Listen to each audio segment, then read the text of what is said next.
तो hey everyone, cam छो बच्चा पार्टी। आज हम करने वाले हैं MP board class 8th English revision exercise first के पार्ट 2 की। अब मैं पार्ट 2 क्यों कह रही हूँ, इसका जवाब आपको डिस्क्रिप्शन की फर्स्ट लिंक पे अटैच है, मिल जाएगा। जाकर इसका पार्ट 1 देख लो तो तुम्हें समझ में आ जाएगा कि इतनी इंपॉर्टेंट चीजें उसमें हो चुकी हैं गाइस। अब आगे बढ़े, टिक द करेक्ट ऑप्शन। अपन लोग ने यहाँ तक उसमें कर लिया था। क्वेश्चन नंबर 8 मैंने आपको बता दिया था, जिसमें मैंने आंसर दिया था कि Kanha national park came into existence in 1955। Okay, अब हम लोग बात कर रहे हैं टिक द करेक्ट ऑप्शन की। क्वेश्चन नंबर फर्स्ट दिया हुआ है क्या, the poem another chance tells us. जो अनदर चांस पोयम है वो हमें क्या बतलाती है, ऐसे बोलते ना। हाँ, तो क्या बता रही है, क्या सिखा रही है, वो आपको बताना है। To be sad, to make money, never to give up in despair, to be happy. So इसका विच वन इज राइट बताओ। तुमको पता हो तो प्लीज कमेंट सेक्शन में बताना। आंसर नहीं देखना, छुपाने का होता तो मैं छुपा भी देती, लेकिन अभी छुपाने का कोई मुझे यहाँ पर ऑप्शन नहीं पता है, तो आंखें बंद करके आंसर भी दे सकते हो तुम लोग। तो इसका राइट आंसर है never to give up in despair. कभी भी निराशा में हमें गिव अप नहीं करना चाहिए, हार नहीं माननी चाहिए, ये बताती है, ये सिखाती है। ओके ओके, क्वेश्चन नंबर 2 देखें। चलिए, तो ये रहा आपका क्वेश्चन नंबर 2 आपकी स्क्रीन पर। चलिए आंसर दीजिए। क्वेश्चन तो पूछा ही नहीं हमने, है ना। चलिए क्वेश्चन पूछ लेते हैं। क्वेश्चन है वेयर इज कान्हा किसली। कान्हा किसली कहाँ है। So Maharashtra, Madhya Pradesh, Uttarakhand, which one is right बताइए, कौन सा ऐसे। सो इसका राइट ऑप्शन, राइट आंसर है मध्य प्रदेश में है भाई, Madhya Pradesh. Yes, where is Kanha Kisli, Maharashtra, Madhya Pradesh, Uttarakhand. तो राइट आंसर है आपका मध्य प्रदेश में। ओके, चलिए क्वेश्चन नंबर 3 देखते हैं। क्वेश्चन नंबर 3 है what happened to the ungrateful jeweller. जो अनग्रेटफुल ज्वेलर है उसके साथ क्या हुआ। he got jewels, he was put in prison, he was rewarded, he felt ashamed। तो भाई he felt ashamed ये बिल्कुल सही है, उसे अपने किए पर बहुत ज्यादा पछतावा हुआ। ओके, क्वेश्चन नंबर 4 में लिखा हुआ है कि the Chipko movement started in. जो चिपको आंदोलन है वो कब स्टार्ट हुआ था, कब भी। और इसमें तो वैसे पूछा है कि कहाँ से, मतलब सिर्फ ये बोला है the Chipko movement started in, sorry इन लिखा हुआ है। तो कहाँ से हुआ, मध्य प्रदेश से, छत्तीसगढ़ से, उत्तराखंड से या फिर राजस्थान से। बताइए कहाँ से। अपने मध्य प्रदेश से तो नहीं हुआ ना जनाब, नहीं, उत्तराखंड से हुआ है ना। तो राइट आंसर क्या है आपका, उत्तराखंड।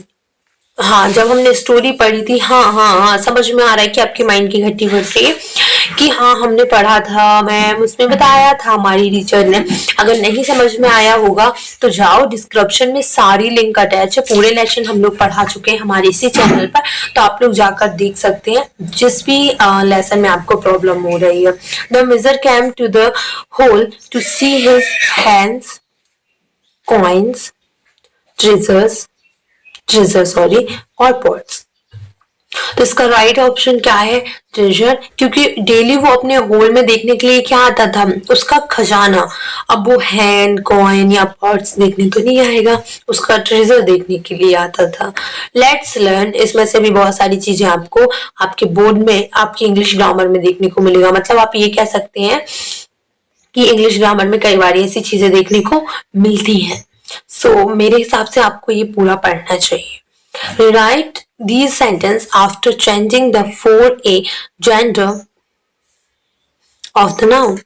आपको ये सेंटेंस में क्या करना है, जहां जहां जेंडर नेम्स दिए हुए हैं उनके अपोजिट जेंडर का नाम लिखना है। ठीक है, जैसे यहाँ पर लिखा था द पोएट, तो अब हमने क्या कर दिया, the poetess received the prize from the king. ठीक है, यहाँ पर क्वीन लिखा था, किंग हो गया। आप अपनी बुक निकाल सकते हैं, कोई दिक्कत नहीं। रिवीजन एक्सरसाइज देख लो तो ध्यान से देखो, वहां पर लिखा होगा पोएट, और ये यहाँ पर जो हमने किंग किए हैं वहां पर लिखा होगा क्या, queen. The heroine of the mayor. अब तो हमने पहले से चेंज कर दिए क्वेश्चन, जिसमें है नहीं, डायरेक्ट आंसर लिखे हुए हैं, ठीक है। अब हम लोग बात कर रहे हैं right the comparative and superlative degree of the following words. तो क्या करना है आपको, ये जो वर्ड्स दिए हुए हैं उनके कंपैरेटिव एंड सुपरलेटिव डिग्री लिखनी है, ठीक है। तो यहाँ पर देखिए, यहाँ पर लिखा हुआ है डिफिकल्ट, तो इसका क्या होगा, इसका होगा मोर डिफिकल्ट, एंड थर्ड वाले का होगा मोस्ट डिफिकल्ट। आगे चलते हैं, यहाँ पर लिखा हुआ है फ्यू, इसका क्या होगा फ्यूअर एंड फ्यूएस्ट, ओके। आगे देखते हैं, आगे क्वेश्चन में क्या लिखा है भाई, सी वाला क्वेश्चन देखते हैं अब हम। चलिए जनाब, हम आपको घुमाने के लिए अगले क्वेश्चन की तरफ ले जाते हैं। क्वेश्चन नंबर सी क्या है, give the plural form of the following words, okay. देखो बड़े अच्छे शब्दों में लिखा हुआ है पहले से। ये फर्स्ट का जो है ना वो ये है, और ये जो सेकंड का है ना सर्वेंट, उसका ये है, कंफ्यूज मत होइएगा, ठीक है। फर्स्ट क्या लिखा हुआ है, मैन, एंड फिर सर्वेंट लिखा है, तो मैन का क्या होगा, इसमें सिर्फ ए का ई हो जाएगा। कुछ ऐसे सिंगुलर एंड प्लूरल वर्ड्स होते हैं जिनमें हम लोग क्या करते हैं, सिर्फ वॉवल चेंज करते हैं, तो ये वही है जो आपको कंफ्यूज करने के लिए दिए हुए हैं। सर्वेंट का क्या हो जाएगा, सर्वेंट्स, इसमें कुछ नहीं होना है, सेम स्पेलिंग, सिर्फ एस लिखना है। यहाँ पर माउस लिखा हुआ है, इसका हो जाएगा मिस। डजन, डजन का डजन ही होता है यार, डजन्स हो जाएगा, ठीक है। ये थोड़ा सा रिचेक करना, अगर आपको पता है तो कमेंट सेक्शन में आंसर दीजिएगा, मुझे कंफ्यूजन है। बाकी मैं कमेंट सेक्शन में आंसर जो है पिन कर दूंगी, अगर यही होगा तो इसे या फिर किसी और को, ओके। टूथ का क्या हो जाएगा, टीथ। ग्लास का हो जाएगा ग्लासेस। अच्छा, मैं एक डिस्क्रिप्शन में लिंक अटैच कर रही हूँ जिसमें मैंने आपको टोटल इनके रूल्स बताए हुए हैं, और जो पहले से फिक्स होते हैं वो भी बताए हैं, जिनमें सिर्फ वॉवल्स चेंज होते हैं वो भी बताएं। बहुत सारी चीजें ऐसी हैं जो आपको शायद नहीं पता होंगी और वही एग्जाम में पूछी जाती है, सिंपल चीजें नहीं पूछी जाती है, ठीक है। तो आप लोग देख लें, क्योंकि आई थिंक 2-3 नंबर के आते हैं ये, तो आपको शायद हेल्प मिले। हाँ, पेपर चेक कर सकते हैं आप, डिस्क्रिप्शन में जाइए, आपको बहुत सारी चीजें ऐसी यूजफुल मिलेगी जो आपके बहुत बहुत बहुत काम की है। लेकिन you have to check my playlist and also description, okay. चलिए, कार्गो, कार्गो सिंपल। आगे चलते हैं,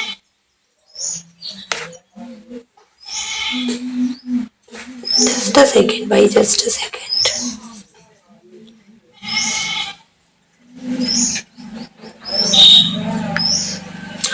Fill in the blanks with the correct form of the verbs given in bracket. देखो यहाँ पर आपको नहीं दिखेंगी इनकरेक्ट वाली आप आपकी बुक में देख लीजिए। यहाँ पर करेक्ट डायरेक्ट आंसर दिया हुआ है, तो फर्स्ट में यहाँ पर हैड एंड विगन हो जाएगा, और यहाँ पर हैड रंग हो जाएगा, ओके। एंड थर्ड में आई हैड रिटन हो जाएगा, डायरेक्ट हम लोग आंसर बता रहे हैं, ठीक है। फोर्थ में अगर आप देखोगे तो हैड लेफ्ट हो जाएगा, ठीक है। इसके बाद अगर आप क्वेश्चन नंबर 5 में देखेंगे तो क्या होगा, यहाँ पर जैसे लिखा है क्या कि did you post the letter after you had written it, तो यहाँ पर हैड रिटन हो जाएगा, वहां पर सिर्फ हैड एंड राइट दिया हुआ है ना, तो आपको ये लिखना है, ठीक है। क्वेश्चन नंबर 6 देखिए, Mona enjoy the food as soon as she tested it, okay. Question number 7 देखिए, I hurried to see him after I hear the news, अभी sorry I heard the news, third form दी हुई है। तो यहाँ पर आप देख रहे होंगे कि यहाँ पर टोटल थर्ड फॉर्म लिखने, क्योंकि सेकंड जो फर्स्ट में आप देख रहे हैं ना वो हम पहले से ही आपके सेकंड फॉर्म में है, तो हम इसमें ज्यादातर जो यूज हुआ है, इन लोगों ने जो यूज किया है वो आपका बेटा क्या है, आप कह सकते हैं कि पास्ट परफेक्ट है। अगर पास्ट परफेक्ट पढ़ना है तो 10 वन शॉट देख लो, तुम्हारे ही फायदे की चीज बता रही हूँ, ठीक है, तो तुम्हें बहुत हेल्प करने वाली है। Use appropriate article to fill in the blanks space. अब यहाँ पर कहीं कहीं आपको स्पेस दिए हुए हैं, आपको ए एंड दा भरना है, ठीक है। चलिए तो देखते हैं, फर्स्ट में आपको लिखना है ए, सेकंड में दा, थर्ड यहाँ पर दा, मैं सिर्फ आंसर बता रही हूँ इसमें, ठीक है। फोर्थ में दा, फिर फोर्थ में दा, यहाँ पर भी द वही सब जगह दादा दादा बन जा रहा है क्या? यहाँ पर भी टैची द, यहाँ पर ई आएगा, फिर इसके बाद द आएगा। चलिए मैं एक एक आपको बता देती हूँ कि अगर आप किसी नाउन के पहले फर्स्ट में जस्ट आप स्टोरी स्टार्ट कर रहे हो तो वहां पर आप ए यूज करते हो, बट अगर रिपीट में वही नाउन की बात हो रही है ना तो वहां पर द यूज किया जाता है। Remember and mark my things, okay, कि अगर एक बार कोई नाउन की बात हो तो वहां पर ए यूज करते हैं, एंड देन अगर वही रिपीट में चल रहा है, उसी की बात बार बार हो रही है, तो वहां पर हम लोग द यूज करते हैं। Okay, he found that the, ठीक है। अब यहाँ पर भी the had won the, simple सी बात, ठीक है। मैं आपको सजेस्ट करूंगी कि अभी जाना नहीं, आप हर एक चीज देखिए, बिकॉज ये आपके बहुत काम की चीज है। Now answer the following questions. आपको एक पोयम दी गई है, उसके क्वेश्चंस आंसर देखने हैं। फर्स्ट क्वेश्चन देखिए, what should be pack. Poem पढ़ ली ना, पढ़ लेना। समझाने का तो उसमें ज्यादा कुछ है नहीं, तो मैं नहीं समझा रही हूँ, लेकिन आप पढ़ जरूर लीजिएगा, ठीक है। एक मिनट, यहाँ सही हूँ मैं? फिर बिठा दिया करो यार, मुझे बताया करो, मैं इस तरफ सही दिख रही हूँ। What should be pack? We should pack our travels in old kit bag. Answer दिया था उसमें, यहीं से दिया था भाई। We should be not worry. अब इसमें हम लोग कैप्चर नहीं कर पाए पोयम को, तो शायद मुझे आंसर देखने में भी ऐसा लगेगा कि मैं सिर्फ आंसर दे रही हूँ, लेकिन आप लोग पोयम ध्यान से पढ़िए, आपको डायरेक्टली आंसर समझ में आ जाएंगे। क्वेश्चन नंबर 2 बोल रहा है कि why should we not worry? हमें क्यों चिंता नहीं करनी चाहिए? So we should not worry because it is not worthwhile. ठीक है। Give a suitable title to the poem. तो आंसर है इसका keep smiling. Yes, it is the simple way to live. And I think this is the best way, guys. बहुत अच्छा तरीका है। आगे चले, वी देखते हैं। Read the given passage carefully. Now answer the question given below. अब आपको एक पैसेज दिया हुआ है जिसके आंसर आपको देने। पहले एक पोयम दी थी, पोयम पैसेज दी हुई थी, अब आपको पैसेज दिया हुआ है, थ्योरी पैसेज। ओके, चलिए। What organ of their body do the flies use to taste things? So answer है flies use their feels to taste things. चलिए क्वेश्चन नंबर 2 देखते हैं। Where do the flies collect germs from? तो वो कहाँ से collect करती है? रोटन फूड एंड प्लांट से। ओके, चलिए भाई, ये जो बैकग्राउंड म्यूजिक मुझे मिला है ये मेरी पर्सनल चीज नहीं है, लेकिन क्या कर सकते हैं, बैकग्राउंड म्यूजिक जो आपको मिल रहा है, दीदी माँ ये वो, तो ये हमारे घर का थोड़ा बहुत चलता रहता है, तो इसको आप लोग इग्नोर करिए। क्वेश्चन नंबर 3 देखिएगा। How do germs get into the fly's stomach? तो बताइए, the flies might such food that he jumps in it, thus the jumps get into the fly's stomach। पहले क्या करती है, वो जो खाना खाती है उसमें जम्स होते हैं, तो वो जम्स वाला खाना खा लेती है, सो इस प्रकार से वो जम्स जो होते हैं उसके स्टोमक में चले जाते हैं। How do germs get into man's body? अब आपको बताना है कि जो जम्स होते हैं वो व्यक्ति की बॉडी में कैसे प्रवेश करते हैं। ये पैसेज जो मैं आपको बता रही हूँ आप बड़े ध्यान से सुनिएगा, क्योंकि ये पेपर आपके हाफ ईयरली एग्जाम में देखने को मिल सकता है, ठीक है, मुझे ना देखे। तो इसका आंसर क्या होगा? इसका आंसर है कि if they fly pump some of its stomach juice on our food, the jumps get on the food, if we eat it the jumps get into our body. तो यहाँ पर बोला गया है कि अगर फ्लाई पम्प्स करेंगी, जैसे कि जूस में कर दिया, ठीक है, वही जूस हम पी रहे हैं, और अगर वही जूस हम पी रहे हैं खाना में अगर उसने पंप कर दिया तो वही खाना हम खा रहे हैं, और इस प्रकार से जैसे हमने खाया, इफ बी ईट इट, अगर वही चीज हमने खाई, the jumps get into our body, वो जम्प्स जो होते हैं हमारी बॉडी में चले जाते हैं। सो आगे चलते हैं। Write a letter to your friend informing him her about your visit to your favorable favorable मतलब कि फेवरेट पार्क की बात हो रही है, पार्क या पिकनिक स्पॉट। चलिए, ये प्रॉब्लम पता है प्रोनाउंसिएशन की नहीं है, by the way I think मुझे जो है छाले हो रहे हैं, इस वजह से वीडियोस भी नहीं बन रही है, मुझे प्रॉब्लम हो रहा है बोलने में। सो शायद आप लोग अगर समझ पाए तो समझ लीजिए। चलिए, आंसर दिया हुआ है, सॉरी आंसर दिया हुआ है, आपको बताना है। सबसे पहले लेटर लिख रहे हो तो सबसे पहले तो आपको जगह का नाम बताना पड़ेगा जहां आप भेज रहे हो। सो रामपाल सिंह 26 या 26/102 अशोक नगर कानपुर, यहाँ भेजा जा रहा है। 1420 जो भी तुमको लिखना है डेट लिख दियो। Dear Raj, hi dear Raj, I am fine here, यहाँ बिल्कुल कुशल मंगल हूँ। Hope the same at your end, आशा करता हूँ कि आपकी तरफ से भी ऐसे ही हो, आप भी बढ़िया हो, कुशल मंगल हो। Also as our exam are over, जैसे तुम्हें पता है, जैसे कि पता है कि हमारे एग्जाम जो है वो खत्म हो चुके हैं। What your plans for our vacation, आप बताइए आपका प्लान क्या है वेकेशंस के लिए, छुट्टियों के लिए। I am planning to go for a picnic, मैं तो प्लान कर रहा था कि हम लोगों को पिकनिक पर चलना चाहिए to the Kisli National Park on,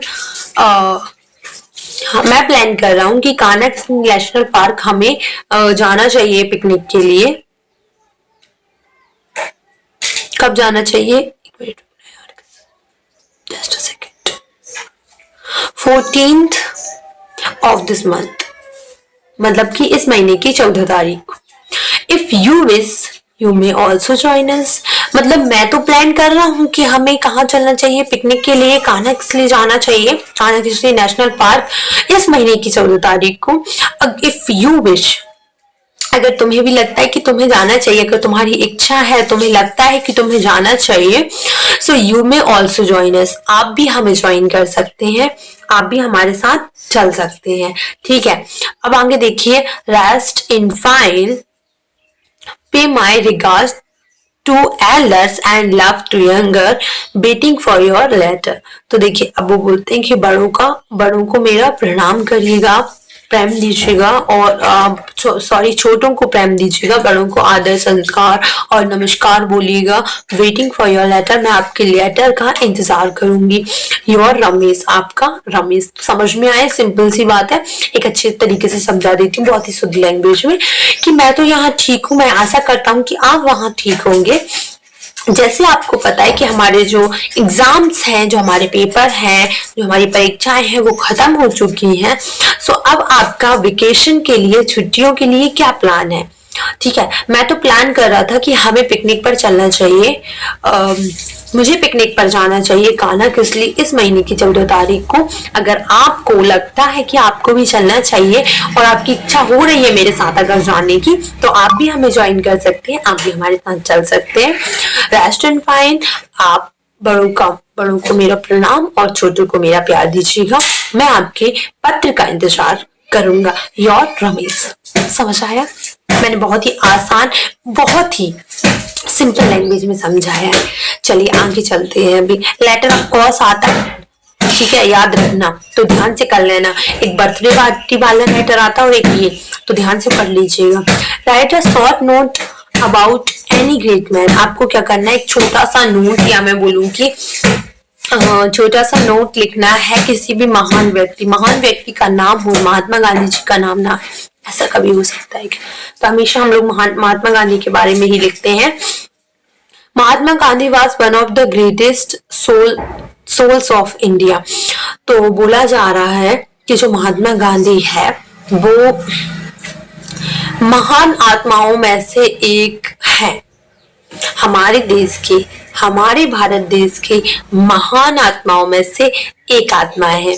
ठीक है, his full name was Mohandas Karamchand Gandhi, इसको याद करने में भी टाइम नहीं लगेगा। तो और एक शॉर्ट नोट तो हमेशा आता है, याद रखना, और वो भी 5 नंबर का। तो उनका पूरा नाम क्या है, उनका पूरा नाम है भाई, his full name was Mohandas Karamchand Gandhi. He was born on 2nd October 1869 at Porbandar in Gujarat. इनका जन्म गुजरात के पोरबंदर में 2 अक्टूबर 1869 को हुआ है.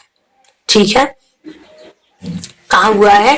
इनका जन्म 2 अक्टूबर 1869 को गुजरात के पोरबंदर में हुआ है. After his schooling in India, Bharat में स्कूली विद्या, सॉरी आप ऐसा भी कह सकते हैं कि शासकीय विद्या मतलब स्कूल लाइफ खत्म करने के बाद ठीक है. फॉर फर्दर स्टडीज, आगे की पढ़ाई के लिए he was sent to England, उन्हें इंग्लैंड पहुंचाया गया. He proved himself to be a freedom fighter and a brave soldier. इन्होंने प्रूव कर दिया, इन्होंने साबित कर दिया कि अपने आप को कि ये एक फ्रीडम फाइटर है, स्वतंत्रता सेनानी बोल सकते हो आप. ठीक है, और एक ब्रेव सोल्जर है. ब्रेव सोल्जर लाइक कि बहादुर योद्धा. ठीक है. ही लव्ड, क्या लिखा है ये? अहिंसा. ये अहिंसा होगा यार, यहाँ पर एम लिखा है, एन होना चाहिए. ही लव्ड अहिंसा. उन्हें अहिंसा पसंद है, मतलब खून खराबा मारपीट नहीं पसंद. हिंसा के तो वो कट्टर विरोधी हैं. उनको अहिंसा पसंद थी. On 15th August 1947 India got freedom. 15 अगस्त 1947 को इंडिया जो है पूरी तरह से स्वतंत्र हो चुका था. भारत को स्वतंत्रता प्राप्त हो गई थी. He asked Indians to boycott, अच्छा बॉयकॉट फॉरगेनिंग गुड्स, यहाँ पर बोला जा रहा है. सॉरी गाइस, मैं बोली मुझे बहुत प्रॉब्लम हो रही है, मैं बहुत ही आराम से इसीलिए बोल रही हूँ. तो इन्होंने क्या किया था? बाइकआउट कर दिया था. किसको? फॉरगेनिंग फूड्स को. फॉरगेन से जो भी फूड्स आते, गुड्स आते थे, फूड्स बोल रही हूँ, जो सामान आता था ना, मतलब विदेशी सामान का कुल मिलाकर विरोध करना, बाइकआउट करना, विरोध करना कि इसको यूज नहीं होगा, बंद करना. सिंपल सी बात ये है. और ये क्या है? फॉरगेन गुड्स है, जिसका मीनिंग होता है विदेशी सामान, जैसे कि कपड़े लत्ते जो भी होते हैं जो फॉरगेन से आते हैं. फॉरगेन, आप कोई सी अदर कंट्री की बात कर रहे हो, सिंपल सी बात है, विदेश की बात कर रहे हो. Forget. He lived the countrymen and died for them. He was so dead on 13 January 1948 by Nathuram. यहाँ पर मिसिंग है वर्ड्स, पता है. तो वो अपनी कंट्री के लिए जी और अपनी कंट्री के लिए मरे.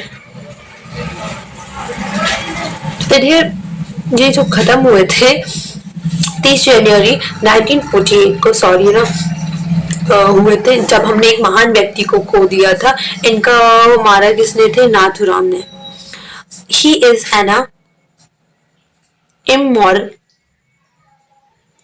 Immortal soul of the world. Immortal जो कभी लाइक आप ये कह सकते हैं कि हम बोल रहे हैं कि ये व्यक्ति अमर है. तो ये महान व्यक्ति तो हमेशा हमारी लाइफ में, हमारी जिक्र में हमेशा आते रहते हैं. महात्मा गांधी को कौन नहीं जानता, राष्ट्रपिता है हमारे, और इनके बलिदान को सब लोग याद रखते हैं. ये एक अहिंसावादी व्यक्ति थे और बहुत ही महान व्यक्ति थे. ठीक है. सो आई होप आपको समझ में आया होगा. इसके बाद कुछ भी नहीं है. रिवीजन एक्सरसाइज यहीं पर एंड होती है. अगर आपको इसका पार्ट 2 पसंद आया होगा तो प्लीज इसे लाइक कर दीजिएगा. रिवीजन एक्सरसाइज सेकंड चाहिए तो प्लीज मुझे कमेंट सेक्शन में बताइएगा. कोई भी प्रॉब्लम हो you can ask me any time. बस एक वीडियो पर, रिकॉर्डेड वीडियो पर कमेंट करना ना, दैट्स इट. मैं वीडियो बना दूंगी. Bye bye, take care, Radhe Krishna, I love you.